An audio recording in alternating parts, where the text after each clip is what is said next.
it do, everybody? This is Junior Zamarone coming at you from Ukiah, California for another edition of Baseball, Bobbleheads, and Brews. On today's show, it's the NASCAR edition, and we're going to be talking about how NASCAR and MLB used to get together. Then we're going to be talking about a bobblehead from one of my favorite drivers that got me into NASCAR. And finally, that same driver has a brew coming out of Phoenix, Arizona. So in the words of Darrell Waltrip, green, green, green, go, go, go, boogity, boogity, boogity. Let's go racing, boys.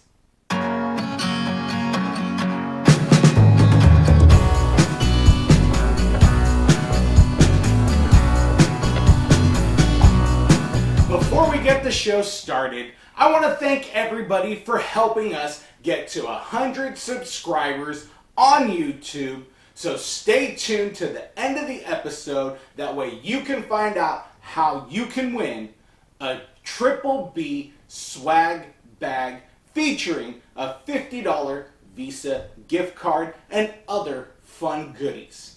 We'll see you at the end of the video. That way you know what to do to be eligible to win. Once upon a time, in the early 2000s, you had two events that would bring two sports together, and it was the MLB Midsummer Classic and the Summer Kickoff Race from Daytona. You had NASCAR's Pepsi 400 and MLB's All-Star Game happening days away from each other. And at the center of this crossover was NASCAR's favorite son, Dale Earnhardt Jr. From 2001 to 2005, Dale Jr. would wrap his number 8 Budweiser Chevy that he drove for DEI, which stood for Dale Earnhardt Incorporated. It was his dad's race team, and the biggest win in the MLB-inspired car came in 2001, 5 months after the tragic death of the Intimidator, Dale Earnhardt Sr., at the very same track in Daytona during the Great American Race, the Daytona 500.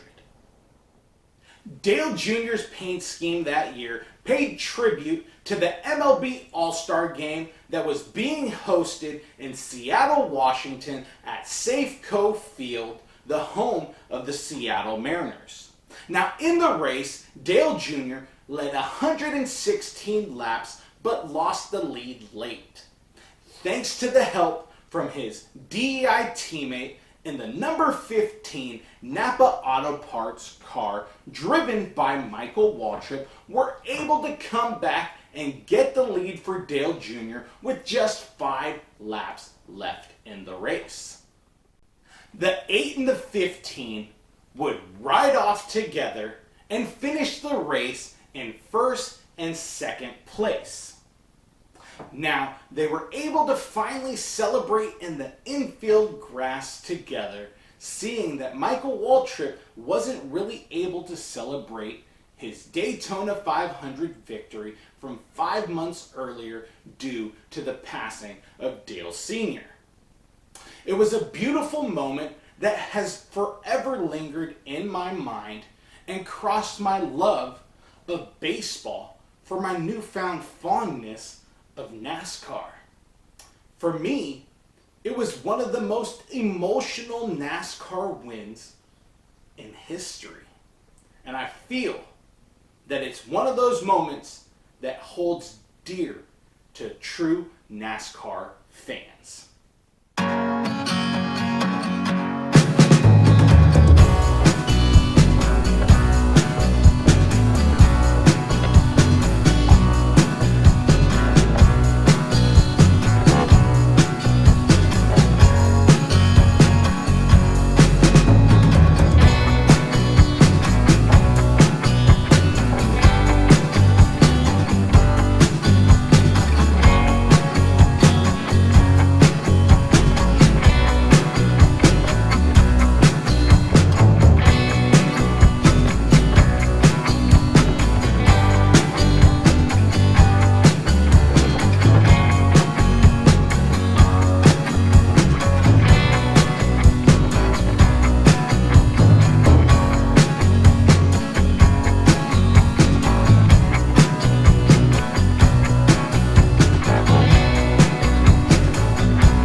bobblehead comes from AGP's retail side, Bobble Dobbles, and it was manufactured in 2003 for Napa Auto Parts, which is a franchise auto parts store.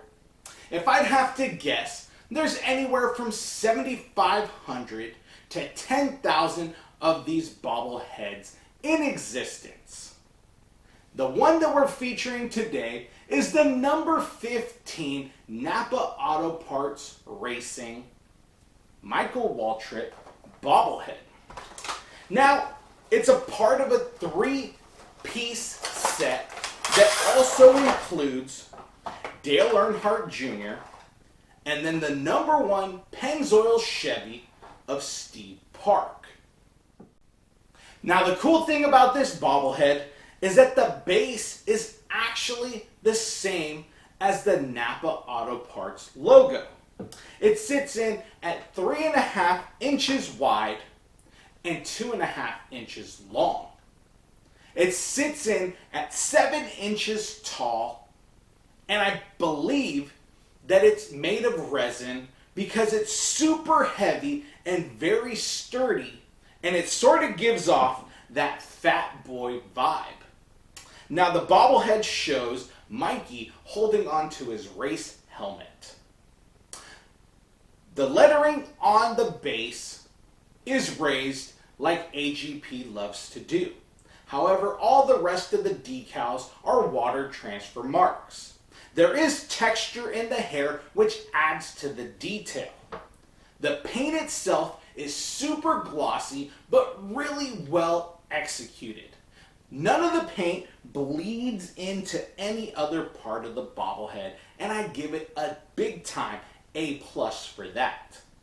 Now, the cool thing that they did, or at least they tried to do, was give the intricate detail that normally goes in on the helmet for NASCAR drivers. Now, for me, I got really lucky on eBay and I acquired all 3 bobbleheads together. Basically, what it turned out was that I paid for one and got 2 free, so I couldn't pass up on that deal. Now, Mikey himself got me into NASCAR pretty much because of his personality. He was easygoing, he was funny, and he just had a knack to race his heart out. So I had to have not only the Michael Waltrip bobblehead, but also Dale Jr., Steve Park, that formed up DEI when I got into NASCAR. So if you're a NASCAR fan out there, or even just a fan of Dale Earnhardt Jr., add these bobbleheads to your collection soon.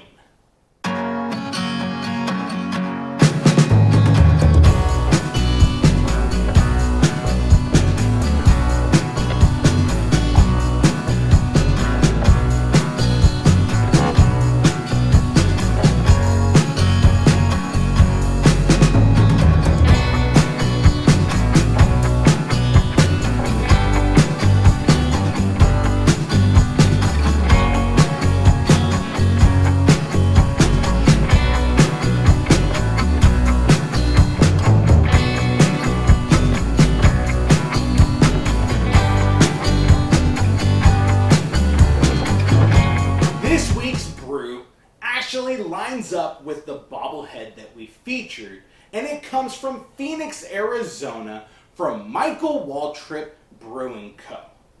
It was founded in 2018 by Mikey himself, but he quickly brought on a team of people to help elevate the vision like you would with a killer pit crew.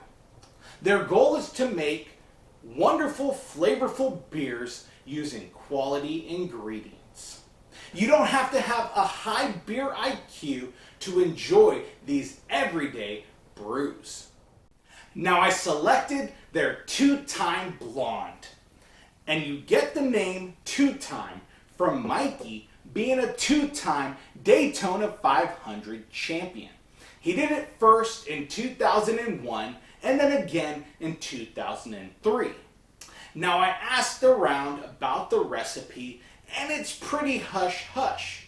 But for being a blonde ale, you're going to get a crisp, refreshing beer that has some malt, that has some yeast, and has a little touch of honey and tangerine notes. Now there's some hops there, I don't know what they are, but it's nothing too overpowering because it comes in at 4.9% alcohol by volume. So let's not wait for a caution flag to come out. Let's crack this bad boy open.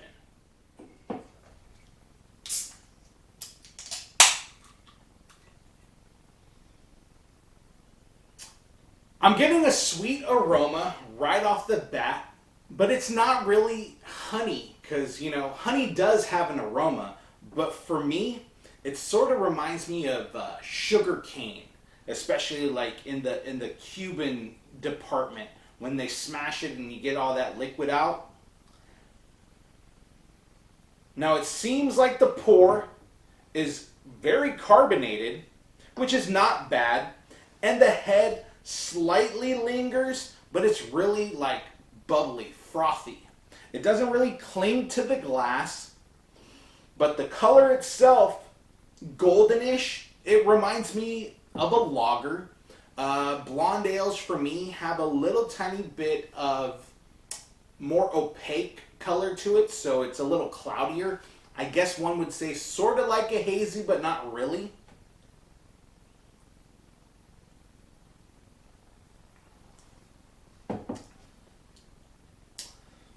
I'm getting a little bit of hop on the front end, but it's nothing bitter at all.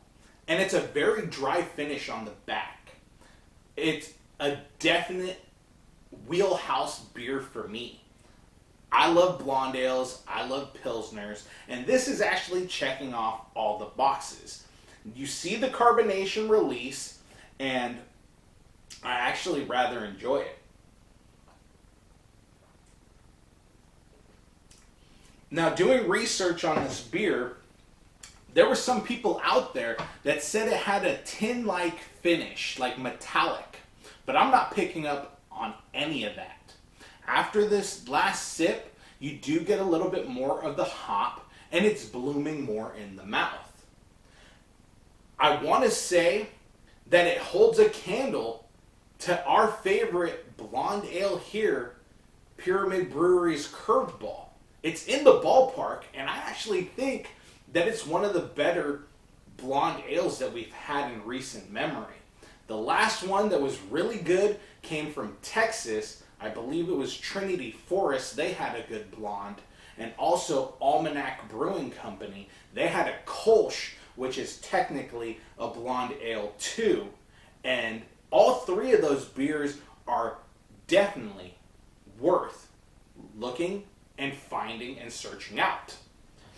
Now, I'm not really picking up the tangerine notes, but I do get sweetness that lingers in my mouth. So it does have those characteristics that are advertised, and it's very pleasant. I can definitely see myself drinking this beer out at Sears Point. And no, don't make me call it Sonoma Raceway. It will forever be Sears Point to me, and I'm very excited to hopefully attend my first NASCAR race with my kids this upcoming June when they actually get to come back to California and do a race. Now, the cool thing about Michael Waltrip Brewing Company is that they just announced another spot for their brewery, and it's coming to Bristol. So if you're in the Bristol area, or if you're in Arizona, and a huge shout out to my buddy on Twitter, Happy Hayes, for hooking me up with this beer. He was able to send it out to me, and I'm glad that I got to enjoy it and feature it here on today's NASCAR edition. So definitely give this two-time blonde a couple of rounds. I'm going to link you up with AGP so you can check out their retail side or what they have in store for the 2021 season of promotional giveaways. I'm also going to link you up with Michael Waltrip Brewing Co. That way you can try to locate their beer near you or check out their new Bristol location.